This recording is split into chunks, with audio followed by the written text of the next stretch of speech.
The Galactic Council's Deep Space Observatory had seen many strange things, but nothing like this. The probe they had sent to a newly charted world called Earth was never expected to return so soon, yet here it was limping into the docking bay like a wounded creature. Its silver surface was torn in jagged lines, as if something with incredible strength had raked against it. Engineers rushed forward, but before they could touch it, the probe released a sound that froze the air, a mechanical howl, uneven and desperate, looping over and over. The station's lights flickered as its damaged system streamed corrupted visuals, vast forests shifting in the wind, shadows darting between trees, and flashes of something moving too quickly for the eye to track. A final blurred frame showed a shape tall, upright, with eyes that glowed faintly in the darkness. The onboard AI, built to survive storms, plasma bursts, and hostile encounters, had encrypted its own memory, sealing parts of it away as if to protect itself from what it had seen. The scientists stared at the trembling projection, a question hanging heavy in the air. If the probe was built without the ability to feel fear, why did it return as if it had been running for its life? In the Council's secure research chamber, a small team gathered around the probe's damaged core, working in tense silence as streams of partial data flickered across the displays. Most files were corrupted beyond repair, but some fragments emerged, each one more unsettling than the last. One image showed a human face half hidden behind dense leaves, eyes reflecting the probe's infrared scan with an unnatural stillness, as if aware it was being watched. Another clip revealed the probe's own components being taken apart and reassembled with perfect precision, each action faster than its sensors could track, as though the dismantler was testing the machine's limits. But the most disturbing discovery was a voice calm, measured, speaking in flawless galactic standard, describing the probe's weaknesses, listing its internal systems, and naming the location of the Council's nearest listening post. The scientists exchanged uneasy glances.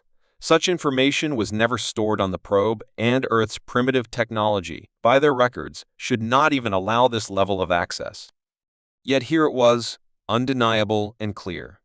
It wasn't just that someone on Earth had found the probe, they had understood it, learned from it, and sent it back carrying a silent warning.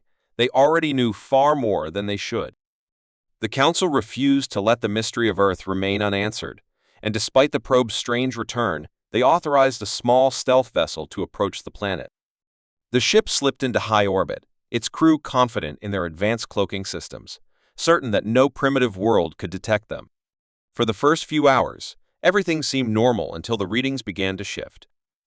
Instruments picked up faint counter-signals from the atmosphere, frequencies so precise they interfered with every scan. It was as if the planet itself was jamming them, adapting in real time to their methods. The captain ordered deeper analysis, but before they could begin, a message appeared on their encrypted communications channel. It was only one sentence: "You've been warned. Leave while you can." The crew froze. The encryption used was impossible to crack without direct access to Council systems, yet the message had come from Earth. The captain dismissed it as an intimidation attempt, until two of the ship's backup drives suddenly went offline, shut down remotely without any breach in the hull. Panic whispered through the crew as they realized they were no longer in control of their own ship. When the order to retreat was finally given, they discovered their thrusters were responding sluggishly, as if the planet's gravity had tightened its grip. The engines strained, the hull groaned, and every sensor screamed interference. No weapon had been fired, no threat openly made, yet the meaning was clear: Earth was holding them in place, deciding whether they were allowed to leave. Back at the Council's main intelligence hub, analysts worked without rest, combing through every scrap of data from both the probe and the failed reconnaissance mission. The patterns they uncovered were not accidents, they were a design. Earth's defenses were not loud or visible, they were subtle, hidden beneath layers of misdirection. From space, the planet looked almost vulnerable, with no massive fleets, no visible energy shields, no space stations to guard it. Yet every attempt to observe it had been met with precise, invisible resistance, as if an unseen hand was guiding events. The blurred images from the probe showed fleeting movements in the tree-lined humanoid shapes that vanished before sensors could focus, mechanical forms disguised as animals, shadows gliding beneath the polar ice. Nothing about it felt random.